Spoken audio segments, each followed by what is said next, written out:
Hello friends, हम लेकर आए हैं धारचूला का अमेजिंग फैक्ट। धारचूला एक ऐसा शहर है जिसका आधा हिस्सा भारत में आता है तो आधा नेपाल में।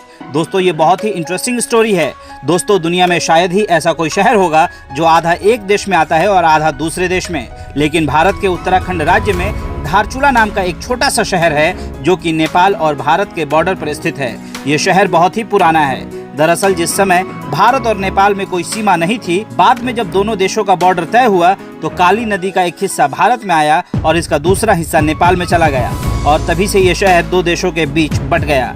इस शहर के बीच में जो काली नदी है उसका भारतीय सीमा के अंदर वाला हिस्सा धारचूला कहलाता है और नेपाल साइड वाला हिस्सा दारचूला कहलाता है।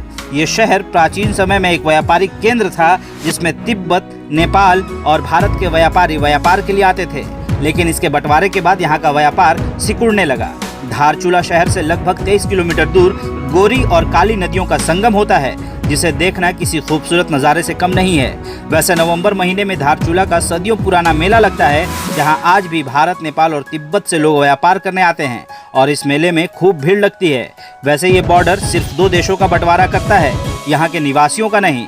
यहाँ के लोग आज भी मिलजुल कर रहते हैं और एक दूसरे से उनकी ही भाषा में बातें भी करते हैं। यहाँ तक कि इनकी शादियाँ भी एक दूसरे से चलती रहती है। मतलब भारत नेपाल की रिश्तेदारी भी सदियों से आज तक चलती आ रही है। वैसे यहाँ बॉर्डर जैसा कुछ है नहीं, इसलिए लोग आसानी से एक देश से दूसरे देश चले आते हैं, क्योंकि यहाँ न किसी देश की फौज है और न ही कोई चेकिंग, क्योंकि भारत और नेपाल के बीच अच्छे रिश्ते स्थापित हैं। है ना इंटरेस्टिंग फैक्ट? ऐसे ही इंटरेस्टिंग फैक्ट्स के लिए हमारे चैनल को सब्सक्राइब जरूर कीजिएगा।